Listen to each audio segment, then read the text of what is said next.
Oui, cette réunion est importante. Donc nous avons émergé à ce dispositif. Nous ferons partie des communes pilotes avec l'école de Petit Paris, Gaston Michineau. Et ce qu'on a bien fait comprendre, c'est que ce terme de plan cantine, il faut peut-être le changer. J'ai proposé qu'on appelle le plan pause active parce que ça ne concerne pas que la cantine. Bien sûr, il y a l'aspect alimentation. C'est important. À manger sainement. Expliquer aux enfants l'intérêt de bien manger sainement, mais il y a aussi toute l'animation qui est prévue pendant cette pause méridienne, avec de l'activité physique, de l'activité pédagogique, socio-éducative, culturelle. Et donc, pour cela, il est important que le personnel soit formé, et ça, on a bien prévu de le faire, et que les associations qui interviendraient aussi éventuellement pendant ces pauses soient également des associations agréées pour qu'on profite de ces pauses pour pouvoir faire de l'éducatif, du socio-culturel, de l'alimentaire et de l'activité physique. On dit que manger local coûte cher, mais si on arrive à mettre en place des circuits courts, si on arrive à rassurer les agriculteurs que très régulièrement nous soyons, nous les communes, des clients réguliers, on peut baisser le coût et on peut penser sur tout court, favoriser une alimentation saine qui aussi aurait un impact bénéfique sur nos agriculteurs et notre développement économique. Enfin, pour le coup, on n'est pas dans le champ de compétences de l'agence en matière de coûts d'approvisionnement, mais l'un des avantages du plan cantine, c'est de mettre autour de la table l'ensemble des administrations concernées, dont la DAF, qui peut accompagner les communes dans leur plan d'approvisionnement en produits alimentaires. La lutte contre la sédentarité est effectivement quelque chose d'important, mais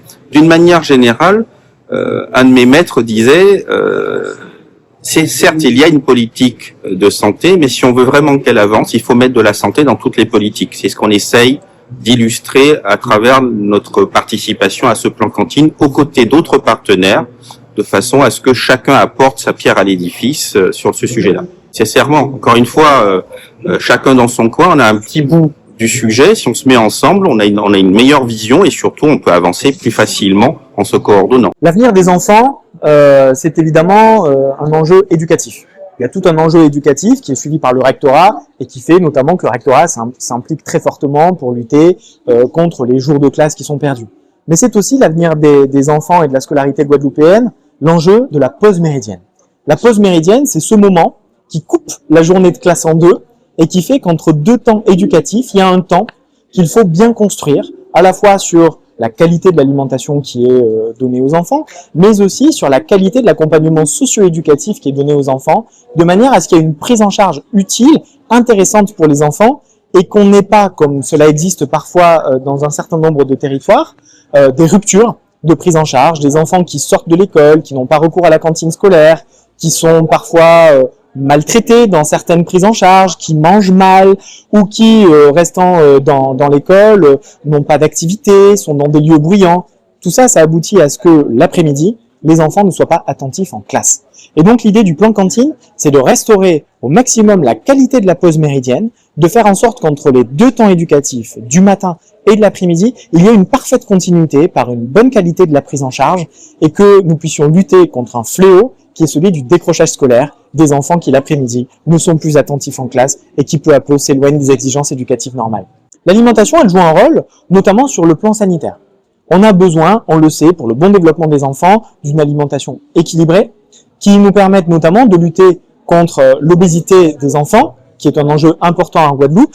L'Agence régionale de santé met en œuvre un plan sur ce sujet. Elle accompagne donc ce plan cantine pour faire en sorte effectivement que les enfants aient accès dans les écoles de Guadeloupe à une alimentation variée, équilibrée, mais aussi une alimentation le plus souvent possible locale, ayant recours aux filières guadeloupéennes d'approvisionnement, de manière à ce que les enfants puissent être habitués à consommer local, et enfin à lutter contre le gaspillage alimentaire, faire en sorte que les enfants soient éduqués à ne pas gaspiller la nourriture, parce qu'un enfant qui ne gaspille pas la nourriture, c'est un adulte plus tard qui ne la gaspillera pas. Ah, mais il y a toute une part, vous avez raison, d'accompagnement des enfants à cette transition, notamment sur le plan alimentaire. Alors ça passe évidemment par de la formation, par de la sensibilisation, et les activités socio-éducatives qui sont accomplies entre midi et deux ont aussi vocation à sensibiliser les enfants sur l'importance de l'alimentation, sur ce qu'il est bon de manger, sur la raison pour laquelle il est bon de manger telle ou telle chose. Et puis vous savez, après, les parents sont importants dans l'éducation des enfants, mais les enfants sont aussi importants dans ce qu'ils transmettent à leurs parents, dans ce qu'ils apprennent à l'école et qu'ils vont pouvoir ensuite relayer auprès des familles, auprès de leurs familles,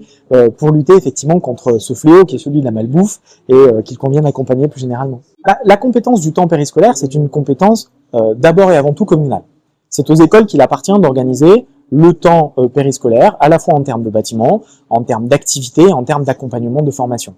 Donc nous, ce que nous faisons au niveau des services de l'État, c'est d'accompagner au mieux les communes, à la fois par un accompagnement en termes de formation, par un accompagnement en termes d'ingénierie et par un accompagnement financier.